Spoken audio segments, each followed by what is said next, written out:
Victor is founder and managing partner at M25, an early-stage venture firm based in Chicago that invests solely in companies headquartered in the Midwest.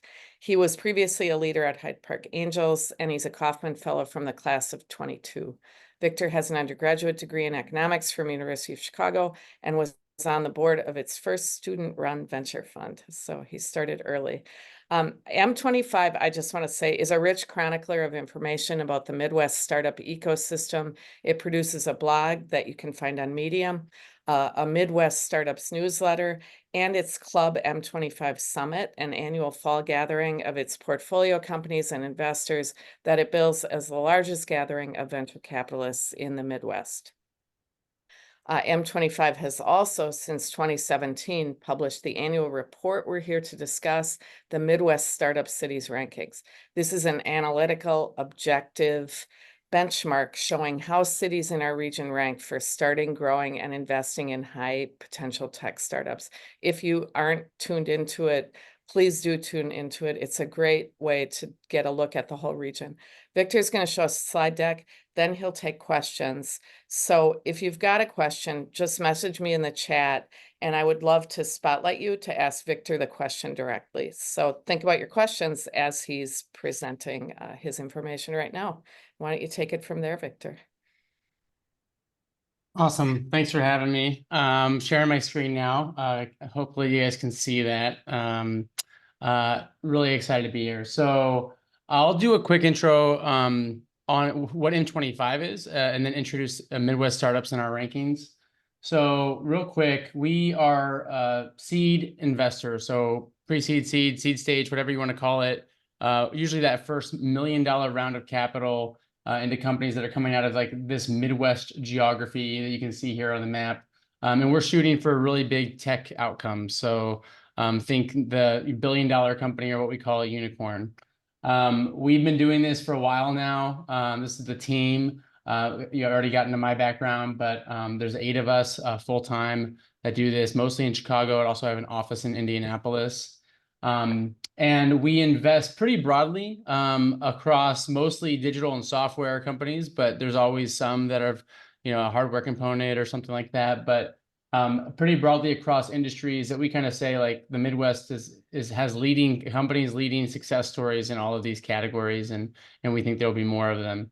So so that's just a little bit about M25. I want to talk about our because our separate like wholly owned platform called Midwest Startups real quick to introduce you to that, and then get to how we launched the rankings. So Midwest Startups is a separate website, midweststartups.com, open to everybody. It has several things. Kathleen mentioned things like our newsletter that we send out, the blogs, the data that we put out.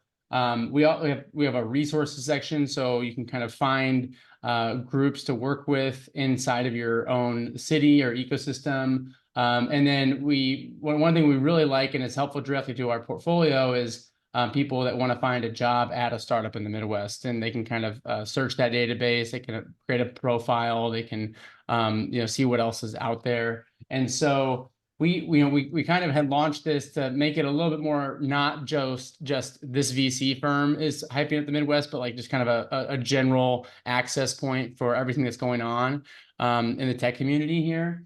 And so what we did was, we had this problem of, we wanted to find out what the hottest markets were in this region. Has tons of ecosystems that are each doing unique things, and they're all growing their tech economies. It's kind of tech has become larger as a percentage of every city's economy since the early 90s. And so what we wanted to do was, where should we be focusing? Who's doing something right? Who's growing faster than their peers? And kind of make it, obviously a ranking will get a lot of attention, so then we're saying, hey, this could be something to grab attention to the website, of course, and to cause more people to have further discussions, and maybe even push on what are the best things you can be doing to help your ecosystem grow. So that's kind of how this started. Now we've done it for 8 years, and it's been I would say it's been improving every year. There's no 100% objective way to force a rankings to happen. It's always going to be what are the variables and how you weight those variables. But here's kind of what we did to kind of get a sense of what goes into the rankings. We have taken 24 like weighted data sets that have like kind of, they correspond to 3 major categories. And the biggest is often like things that would correspond to what we're actually seeing as far as startup volume, startup activity, startup successes. And we weight the successes based on how big they were. So depending on how big of an exit or how much capital they've raised, or some of these things that are at least correlated with big tech companies, maybe not 100% correlated, but pretty correlated with it. And then also with the factors that will cause startups to be successful or more startups to be formed, and these include things like the resources that are available within the the university ecosystems is one we'll talk about later, within accelerators, the government resources like tax credits and direct investment by economic development organizations. So those types of things, if VCs are active in the community and they're based in the community. And then just in general, like the business climate for how successful these companies can be. And so those are all the variables, that come from sources that are mostly publicly available, some of which you have to kind of have access to or purchase. But in general, it's they're independent third-party data sets. So that's kind of what it comes from. And now if you haven't seen these before, you'll want to drum roll to see the results from this past year's rankings. But here's the ranking results for the top 15. I just we do I think there's like 64 now that we rank. But these are the top 15 to make it not an eye chart on this slide. And so Chicago tends to always come in the highest because it has so much volume and so much funding, and it kind of attracts a lot of has some great things like great universities, great Fortune 500s to work with, etc. And then you'll notice that a lot of the other ones are some of the largest cities in the region. Something I'll call out is that there's actually a high, it would be higher than the population would indicate. The college towns and the places that are dominated by a large research university actually that tend to overweight compared to some of the cities that have much larger populations to them. So I think we might talk about that in a little bit. But I don't know if these things change every year, and people love to track the growth and the changes. This year we had a 2-way tie with Ann Arbor and Madison, which is always a great rivalry, on and off the field. But so that was interesting to see. And then there's been some that have been increasing and kind of surpassing some of their peers, and some that have gone down. And so some of that, if that's interesting, I think we'll tackle that maybe more in Q&A. But just to give you a sense of where things are. By the way, I didn't include the key on this chart. The white circle, the white boundary indicates that it did not change from year over year. The green indicates that it increased in rank, and the red increased that it decreased in rank. So you can kind of see some of the trends there. And all that's on our website. This is an interactive map on our website, so you can like click in and see things about the different the different categories where it's ranked. We always start off these rankings with some high level takeaways across the whole region. So these are some things that we've seen in the past year. Now, this year that we did, it went from summer of 2023 to summer of 24. So it's like June, July 1st to June 30th. But so this is kind of like the data set that we track. And as a whole, people probably know this or have felt this, but venture is on track to raise the lowest amount of capital since 2013. And that's actually, if you look at liquidity and exits where companies are selling and IPOing, that's the lowest since like 2001 or something. Like we're in a pretty big venture winter right now. But we've seen like the Midwest has had a little bit more insulation from that, because these companies tend to be a little more capital efficient. It's not as expensive to run their companies. They don't run quite as hot. They don't raise quite as much money, but they don't then burn quite as much capital. And so that's been kind of a kind of encouraging as what people want to see and want to invest in. It tends to be where the Midwest is strongest. There's been a reset on the coast. Like it's been a very hard reset, especially with some of the companies that have raised the most capital. But that's, we see the Midwest has actually had like a lot of maturity. People are still raising large funds. There's still been some IPOs even this year in Chicago.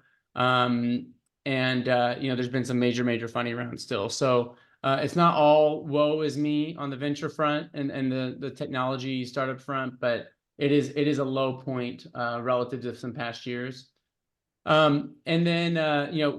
We always highlight as we're doing this, we pour through all the funding rounds, all the data that's out there. And we always like to call out, hey, these are some of the largest funds that were raised. These were some of the largest, startups that raise capital, biggest exits and liquidity events throughout some of the largest ecosystems and just kind of across the Midwest. What I always love to define and point out are just how spread out and diversified the success stories in the region are. And that's why we have to measure so many cities when we do the rankings, is because there are, there's $22 million Series B rounds in Sioux Falls, $26 million rounds in Fargo, Wichita. Like these are places that have not been long associated with venture capital and startup high growth startup success stories. And so it's really encouraging to see that. And then one thing I wanted to call out, especially for this crowd, is just as I hinted at earlier, like college towns in our rankings and our index that we track, they're really thriving. And we call out some of the ones that ranked the highest here: Columbus, Madison, Ann Arbor, Bloomington, Indiana, West Lafayette, Indiana, Champaign, Illinois, Columbia, Missouri. These are just the ones that kind of, I think, ranked in the top 20 this past year. Maybe it was top 25. And so, it's really encouraging to see that. That's because they don't just have great access to resources. They do have great startup activity. The things that college towns over index in and they perform best in are things like startup density. So we have one metric we track is number of startups per capita, and that we've seen that's a really key factor in the major tech hubs, is that they have so many people starting companies, sharing ideas, working together, supporting each other's founders, kind of helping each other. And so we add that as a variable. That's something that college towns quite naturally over index in. And then additionally, they have a lot of the talent metrics that matter for startups are going to naturally be more Good about yourself. Naturally. Yeah. We're gonna have to mute somebody, I think, there. But everyone mute. Someone, we're hearing your background noise. I know it sounds like nobody's there. Yeah, I don't know who it is. I mean, I can just keep talking, but it's a little. Okay, so the other thing that we see with talent metrics would be so there's three variables that we track there, which that college towns over index in. It's the university ecosystem, so just how much the university, we track like the patents in the U.S. News and World Report rankings and the size of the student body. So how powerful is that university ecosystem, both from a quality and a quantity standpoint, is what we look at. And then the patents that are associated to the zip codes that the college the city is in, that's an indication that there's a lot of ideas coming, that there's a lot of things being filed and formed. And then we look at the workforce that has a bachelor's degree or higher, and that's most employees at tech companies would have that. And so if you want to be hiring people, working with people, you're going to want to hire educated workforce. And so those three things, I think some of those are pretty obvious that a college town would be successful in. And then we just called out some of the companies here that we've invested in that have come out of university ecosystems. Some of them have been direct spinouts of a university, where the university owns equity. Maybe came from a professor there and they own equity in that. And then some have just been directly involved with that, you know, ecosystem. They have gone through a a university accelerator. They have maybe won some competitions that the university puts on. They started in that university town. So we do find great opportunities within university talent as well. So that's actually perfect. I know I was supposed to go for 15 minutes presentation, and we'll have some questions. So I don't always plan it that way, but I'll pretend I did.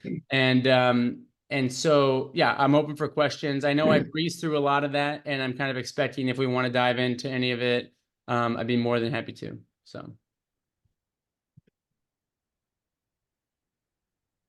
All right, I'm gonna spotlight myself if I can figure out how to do it. There. Hi again. I just want to, it's been pointed out to me that I said Victor Levin, and I just want to make clear that we're talking with Victor Gutwein. We are not talking with the producer of Mad About You. We are talking with one of the gurus of the startup ecosystem in the Midwest. If you have questions, please just let me know in the chat and I'll spotlight you up here with us. But I've got a few just to start us off. I'm wondering, maybe you could just dive into one ecosystem. Give us an example of a city in our region that performs well and what some of the reasons for that are as you look at your data. Yeah. And I'm actually as I talk, I'm going to share my screen and just kind of highlight a few things about the rankings, if that's okay. So,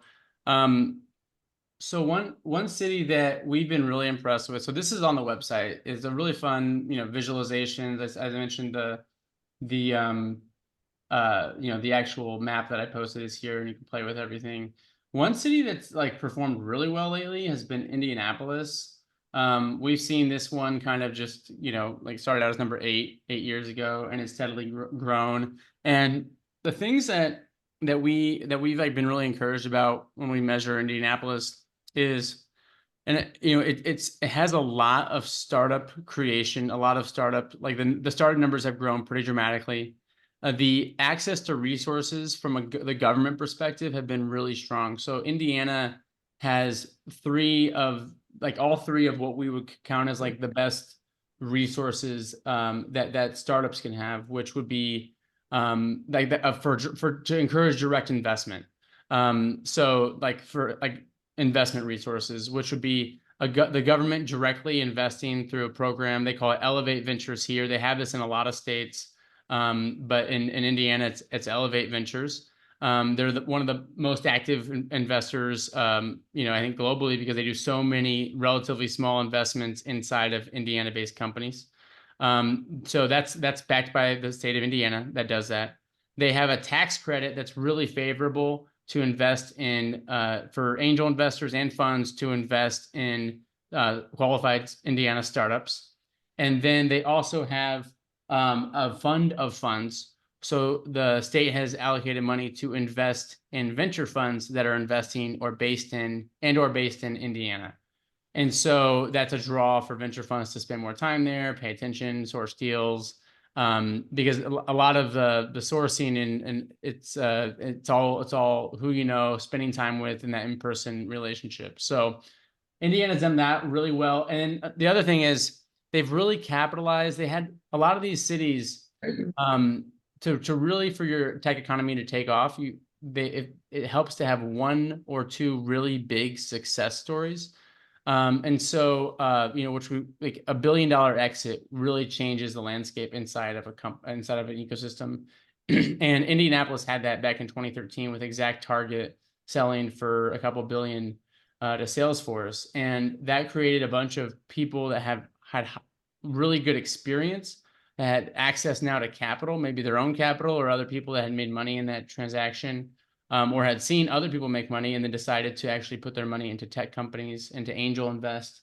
And it drew attention from investors as well. Like, hey, this is not just something we see in Boston, New York, and San Francisco, but we can find huge tech outcomes in Indianapolis. So they're spending time there. And so that has helped the formation and the quality of deals to go up dramatically inside of Indianapolis. So, so that's one thing we've seen over the years succeed. Kristen from Osage asked if we could get a copy of your presentation. Maybe we could send that out Yeah. with our post event. So Kristen will take care of that. And then if you could stop sharing, Victor, I want to pull Travis into the spotlight. Or Travis, maybe you can spotlight yourself because it might take me a few minutes to find you. Travis has a question Hey, for you. Kath, I'm literally sitting with my baby in the nursery, so I'm not going to turn my camera on. Okay. But Let's see your question. This is Travis from TTS Ventures. Victor, I've asked you this question more than once, but I wanted you to explain it to everyone. I always wondered why Ann Arbor and Detroit are counted separately when so much of the venture dollars,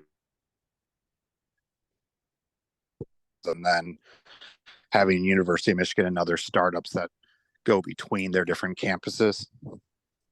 Yeah, no, Travis, this is the question I love to answer, because if it's I ask like a lot of our startups and co-investors and everything inside of Ann Arbor and inside of Detroit, is Ann Arbor a suburb of Detroit? And I get sometimes people say yes, but I feel like it's enough of a majority that they say no, it's its own city. It's its own, even though like I don't know, it's like 45 minutes or maybe depending on traffic. It's like cities that we call in Chicago part of the suburbs of Chicago are sometimes farther away. So it is kind of like that's the thing, is like we had to make a judgment. There's a few cities we had to make judgment calls like that. And this is always the sharpest like question, because some people are like, that's just a suburb of Detroit. But when we look at like are people commuting to Detroit from Ann Arbor? Some, but it feels like most people in Ann Arbor are in Ann Arbor, or like it's like that's enough of a draw of a hub of its own. Whereas, I don't, so it came down to like kind of an informal poll. And most people said, and I think still say, Ann Arbor is not a suburb, it's its own metro. I think even the US government has it its own metropolitan area. Like when we pull data, it's not that hard to. I can say that being in Wisconsin, we don't have that question about Milwaukee and Madison. Oh yeah. Pretty clear on it. I want to pull in someone from Madison. Aaron, who runs University Research Park in Madison, has a question. Aaron, can you spotlight yourself, or if one of us can find you, we'll try and help out with that. It's hard to find people here. You there, Aaron? Yeah, I'm here. I don't know how to spotlight myself. If you go up to those three dots in the corner of your name, I think it's in the pull down. I don't see it. Or Tammy, if you see him. Oh, I see you. Okay, I can do it. Okay. Thanks, Victor, for being with us today. I guess my question is sort of about strategy implications. And so to me, it's no big surprise that Chicago is the top city in the Midwest, because it's the biggest city in the Midwest. And so you'd expect there's a lot of activity there. But when you look at Chicago, when I look at Chicago, we do a lot with life sciences, for example. Chicago is 14 times larger than Madison overall, but it's only 3 times bigger in life sciences than Madison. Mm-hmm. And so I guess what I'm curious about are if you, no matter what your size is, if you want to sort of increase and punch above your weight class, what are the strategy implications for regions from your work? So, and that, so I guess the main question is how should Madison like continue to try, like knowing that they're going up against giants sometimes like Chicago, like how does a city like Madison really pull its weight up even higher? Yeah, I mean, I guess my question is, one strategy is just get bigger, right? And then you'll rise in the rankings. But is there anything that you've seen, from what Indianapolis is doing, or from what Madison and Ann Arbor are doing, or are there cities that, in the ranking of 15 are already sort of disproportionately strong? Are they doing things? Are there things that we can learn about strategy that would help regions grow? Yeah. So I understand, Aaron. Thank you. So I think what we've seen, that the cities that really outpunched their weight class, they've somehow solved to like, hey, we're going to get lots of shots on goal and we're going to try to feed them better. So that's kind of a simple because you don't know which company is going to be successful. You don't know which will be. It's a power law game, venture capital and startups in general. Like if you want to be impacted by startups in the ecosystem, it's not going to be 100 companies with 5 people each. It's going to be that one company that has 1,000 employees, right? Like so, but you don't know which one it's going to be, and so you want to get as many of those, credible businesses started. And so how do we encourage startup formation? Sometimes that's accelerators. Sometimes that's like, I've seen a lot of like some states and some cities have like very early, almost like grants, not even an investment, but grants to get started in the city. So they got started, right? Then it's like how to attract capital, and capital is the main blocker a lot of times in early formation, because these are risky companies. They're not going to be able to be backed by a bank. So how do we attract capital?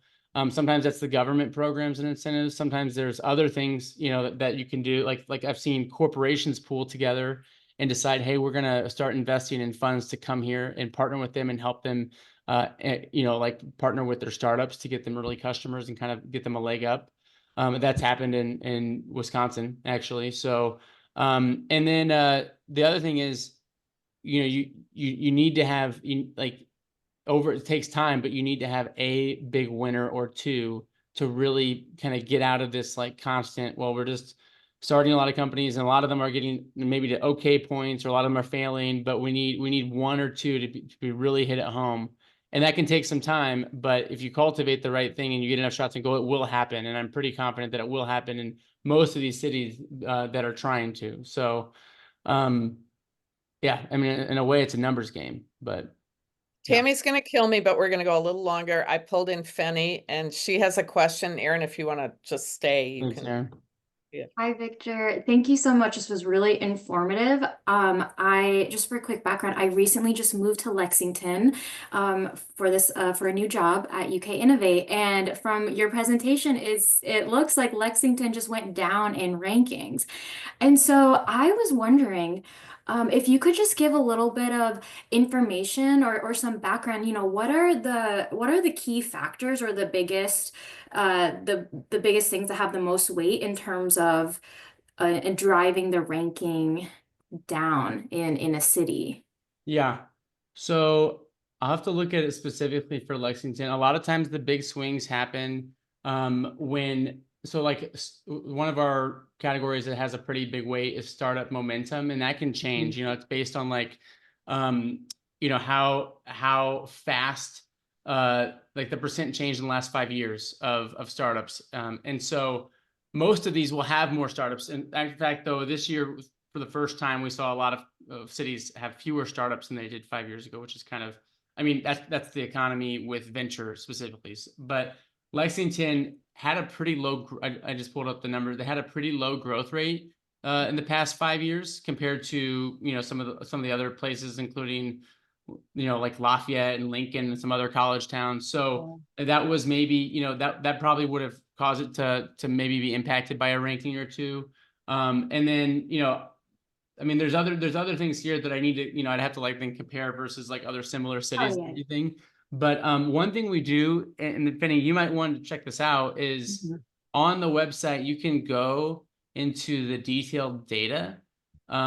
So there's like a tab right underneath all the results that says detailed data. And then you can pour through all the scores in every category. So, we don't give like entirely like every percentage, every piece of data, because some of it's also data that we aren't allowed to uncover publicly because it's paid data. But in general, this is going to be a good way to say, oh, hey, we were this, and then you can kind of compare against maybe similar cities that you want to kind of benchmark against.